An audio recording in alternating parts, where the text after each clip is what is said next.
Wakati sakata la mchezo wa dabi ya Kariakoo likiwa limezidi kushika kasi, lakini tukiwa tumeshajua misimamo ya pande zote mbili, na maanisha upande wa klabu ya Yanga pamoja na upande wa TFF pamoja na bodi ya ligi, Yanga wakiwa wameweka maazimio yao kwamba yasipotimizwa masharti yao ya watendaji wa bodi kuweza kujiuzuru sambamba na katibu mkuu wa TFF Wilfred Kidau, TFF wao wakasema kwamba matakwa yao ya Yanga hayataweza kufanywa kazi kwa haraka kiasi hicho, na hivyo mchezo wa dabi ya Kariakoo tarehe 15 Juni huko pale likaibuka suala lingine la Yanga kuwa na madai kwamba hawajalipwa pesa yao ya ushindi wa mchezo wa finali ya CRDB Federation Cup ambao wao waliibuka kama mabingwa. Sema TFF wamekaa na pesa zao kwa kipindi chote hadi msimu unaelekea kumalizika.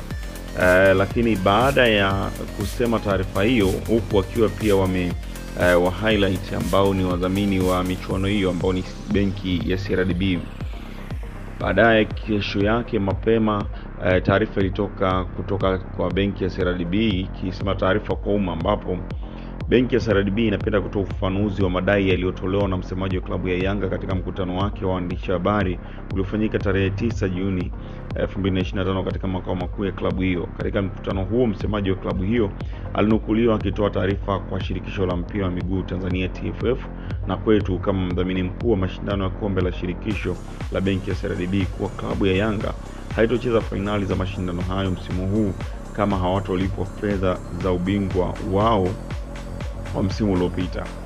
Tungependa kufahamisha umma na wadau wote wa soka kuwa benki ya CRDB ni taasisi yenye kuzingatia weledi, kanuni na taratibu, na kwa msingi huo tayari benki ilikwisha tekeleza kikamilifu wajibu wake wa kifedha kwa TFF kama sehemu ya makubaliano ya udhamini wa mashindano haya. Malipo yote ya msimu uliopita yalifanyika kwa TFF kwa mujibu wa mkataba baina ya benki ya CRDB na TFF. Benki ya CRDB inatambua kuwa mbali na mchezo wa soka kuunganisha jamii yetu na kutoa burudani, lakini pia mchezo huu ni ajira kwa vijana wengi. Hivyo dhamira yetu ni kuendelea kushirikiana na TFF, vilabu na wadau wengine katika kukuza mchezo huu kwa maslahi mapana ya taifa letu. Imetolewa na idara ya mawasiliano na uhusiano wa umma benki ya CRDB Juni 10, 2025. Benki ya CRDB wakanawa mikono kwa staili hiyo baada ya kutoa ufafanuzi wa jambo hilo. Lakini baada ya muda kidogo TFF nao waliibuka na kutoa taarifa yao kwa umma. Taarifa inasema, tunapenda kuthibitishia umma kuwa benki ya CRDB ndio mdhamini mkuu wa mashindano ya kombe la shirikisho la TFF na inatekeleza ipasavyo majukumu yake kimkataba. Kwa msimu wa 2023-2024 wa mashindano ya kombe la shirikisho la benki ya CRDB Bank Federation Cup, benki hiyo ililipa fedha zote za kimkataba shilingi milioni 255 kwa ajili ya uendeshaji wa mashindano hayo. Tumemsikia meneja wa habari wa mawasiliano wa Young Africa kupitia vyombo vya habari akidai kuwa klabu yao inaidai TFF shilingi milioni 200 ambayo ni zawadi ya ubingwa wa kombe la shirikisho la benki ya CRDB. Tunapenda kutoa ufafanuzi kuwa TFF ndio inaidai klabu hiyo.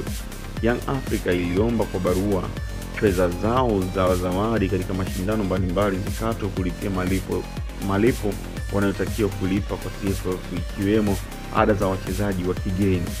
Hivyo ili kutokuendelea kusababisha sintofahamu kwa umma, tumeiandikia barua Young Africa kutuma kwetu mtaalamu wao wa fedha kesho saa 4 asubuhi kwa hiki deni la klabu hiyo, akiwa na vielelezo vyote katika ofisi za TFF. TFF itaendelea kutekeleza wajibu wake wa kusimamia mpira wa miguu, ikiwemo kulinda taswira za wadhamini wake. Imetolewa na Clifford Marion Dimbo, ofisa habari na mawasiliano TFF, Juni 10, 2025. Hii ndio taarifa ambayo ilitoka kwa TFF wakiwa wanathibitisha kwamba Yanga wao ndio wanaodaiwa na TFF na sio kwamba TFF ndio inadaiwa na Yanga.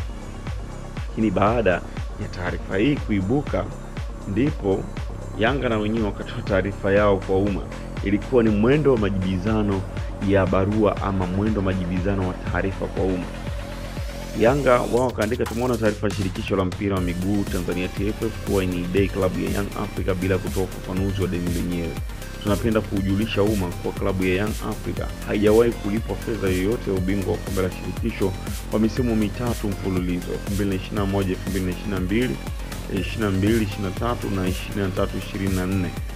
TFF wamekuwa wakishikilia fedha hizo za ubingwa kwenye akaunti zao kila msimu unapomalizika, huku wakifahamu ni makosa na ni kinyume cha utaratibu. Hakuna uthibitisho wowote wa kimaandishi kuonyesha kama TFF wamewahi kuilipa fedha hizo za ubingwa kwa klabu ya Yanga. Ni aibu na fedheha na kumtia dosari mdhamini kuendesha mashindano bila kumlipa bingwa kwa msimu mitatu mfululizo. Tunaelekeza dawa ya deni ni kulipa kwa wakati, ikiwa ni haki ya mshindi na inampa heshima mdhamini wa mashindano. Ieleweke, ada za malipo ya wachezaji wa kigeni walizozisema kwenye taarifa yao ulipo mwanzo wa msimu mpya, na hela hizo za ubingwa kutolewa mwisho wa msimu. Klabu ya Young Africa haijawahi kupokea taarifa yoyote rasmi kutoka TFF kuhusu klabu yetu kuwa na deni kwao. Uongozi wa klabu ya Young Africa unaendelea kusisitiza kulipwa pesa yake ya ubingwa wa kombe la shirikisho CRDB kwa msimu wa 2023-2024 ili tuweze kucheza mchezo wa fainali siku tarehe 28 Juni 2025. Imetolewa na ofisi ya mtendaji mkuu Young Africa Sports Club.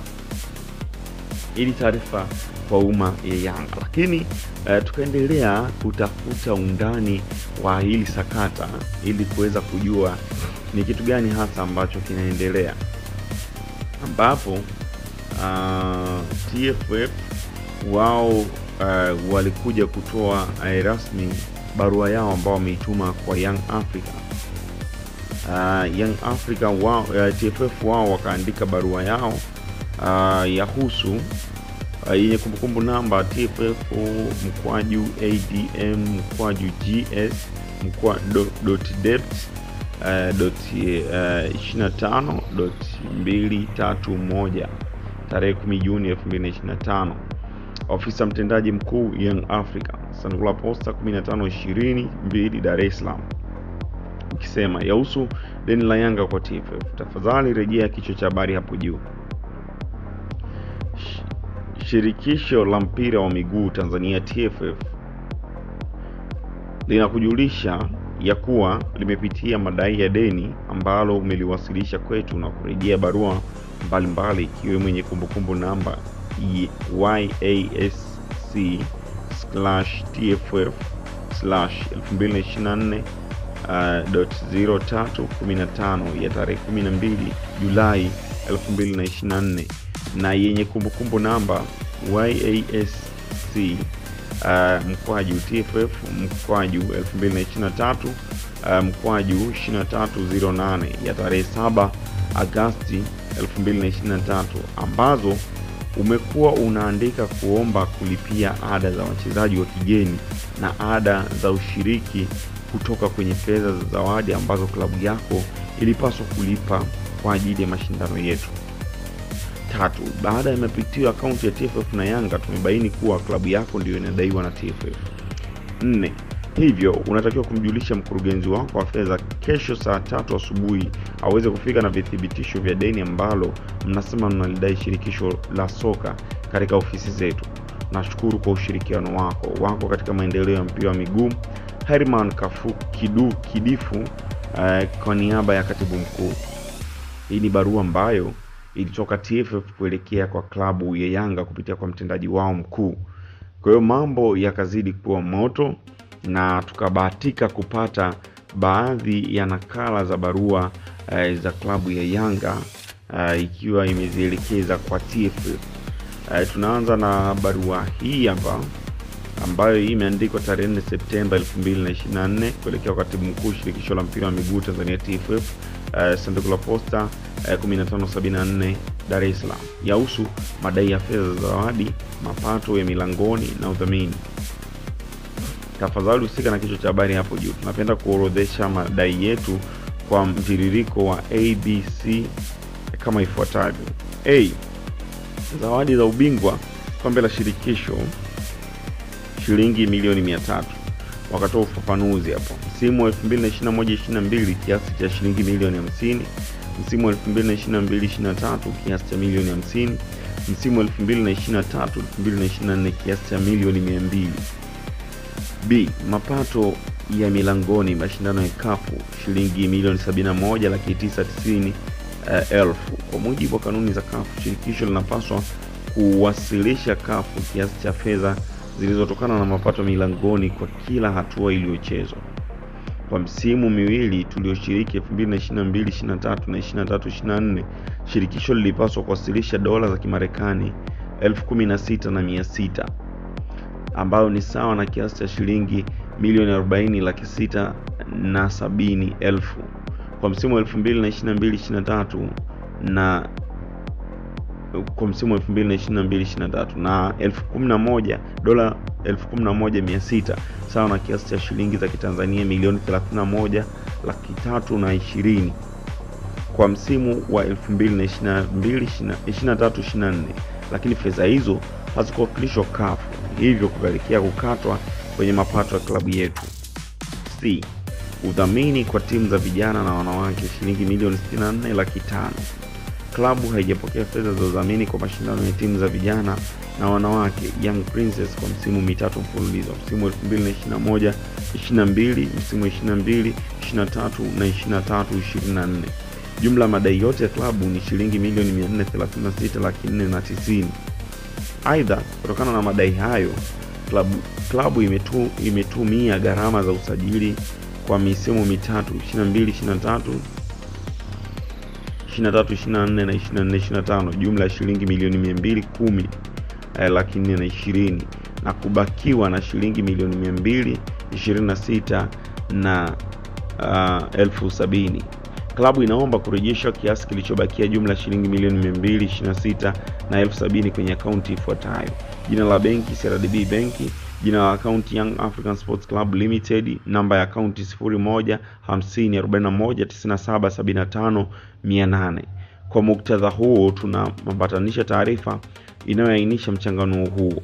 Wako katika michezo Andrew Mtini, afisa mtendaji mkuu. Hiyo ilikopo ni barua ya kwanza ya uchanganuzi ambayo imetoka Yanga, ambayo iliandikwa tarehe 4 Septemba 2024, lakini barua nyingine ya Yanga hii ni ya tarehe 16 Aprili 2025. Kabla ya hiyo tuisome hii hapa ya tarehe 15 Januari, japo ilikuwa na typing error, iliandikwa Januari 2024 badala ya 2025. Na yahusu maombi ya leseni za wachezaji wa Yanga. Husika na kichwa cha habari hapo juu. Klabu ya Yanga inapenda kuleta maombi ya kukatiwa leseni ya wachezaji wetu wa timu ya wanaume, timu ya wanawake na timu ya vijana waliosajiliwa katika kipindi cha dirisha dogo. Timu ya wanaume: majina: Jonathan Ikangalombo Kapela, Kongo, raia wa Kongo; Israel Patrick Mwenda, raia wa Tanzania. Timu ya wanawake ni Protasia Pius Mbunda, Mtanzania, raia wa Tanzania; Aregashi Kalsa Katadese, raia wa Ethiopia; Jeanne Mukanda Yisenga, raia wa Rwanda; Lydia Akothi, raia wa Kenya. Timu ya vijana under 20: Mshenga Tuno Salum, raia wa Tanzania; Johnny Ewiledi Misheto, raia wa Tanzania; Bernard Lubasha Nkola, raia wa Tanzania; William Kayanja, raia wa Tanzania; Abdalla Omari Mkondaji, raia wa Tanzania. Hii ni barua ambayo ilielekezwa TFF kuomba kukatiwa vibali vya wachezaji hawa, lakini hawakuainisha ni viasi gani ambavyo vilitumika kwa ajili ya kuwakatia vibali. Lakini barua nyingine, hii ni ya mapema tu Aprili 2025, ikiandikwa tarehe 16, ilielekezwa kwa katibu mkuu shirikisho la soka la mpira wa miguu Tanzania TFF, sanduku la posta hilo, yahusu madai ya fedha za zawadi, mapato milangoni na udhamini. Tafadhali rejea kichwa cha habari hapo juu pamoja na barua yetu yenye kumbukumbu namba YASC mkwaju 2024 mkwaju 331 tarehe 4 Septemba 2024. Tunapenda kukukumbusha kuwa hatujapokea mrejesho wowote kutoka kwenu kuhusiana na madai ya fedha shilingi milioni 226 na 70,000 iliyosalia baada ya makato na gharama za usajili. Klabu inaomba kurejeshewa kiasi cha jumla ya shilingi milioni 226 na 70,000 kwenye akaunti ifuatayo: jina la benki CRDB benki, jina la akaunti Young Africa Sports Club Limited, namba ya akaunti 0150419775,802. Tunakushukuru kwa ushirikiano wako. Ni matarajio yetu kwa ombi letu litashughulikiwa mapema iwezekanavyo. Wako katika michezo, Endo Mtine, afisa mtendaji mkuu. Hii ni taarifa ambayo Yanga sasa waliitoa tena mara nyingine. Lakini ukiangalia hizi akaunti ambazo Yanga imedirect pesa zao, kwa barua ya tarehe Septemba ilikopo ni akaunti ambayo ni 28, na barua ya tarehe 16 Aprili ni akaunti inayoishia 802. Hatujajua kama kuna utofauti kwenye akaunti hizi, lakini vile vile Yanga hapa walioandika hii barua ni tarehe 16 Aprili. Lakini hapo mwanzo Januari waliandika barua ya kuomba kukatiwa vibali vya wachezaji wao waliosajili dirisha dogo. Hivyo vibali havijajulikana ni gharama kiasi gani. Sasa hili limeibua mjadala mkubwa kweli, lakini pia ufafanuzi ukitolewa namna gani ambavyo Yanga wanaliendea swala hili. Tutazidi kufuatilia kwa undani, tunaendelea kufuatilia maoni ya wachambuzi, lakini vile vile kujua undani wa sakata hili, ikiwa kwamba Yanga wameambiwa watume mtendaji wao wa fedha leo saa 3, tutajua ni kitu gani hasa ambacho kitajiri kwa upande wao. Ciao, subscribe katika YouTube channel yetu.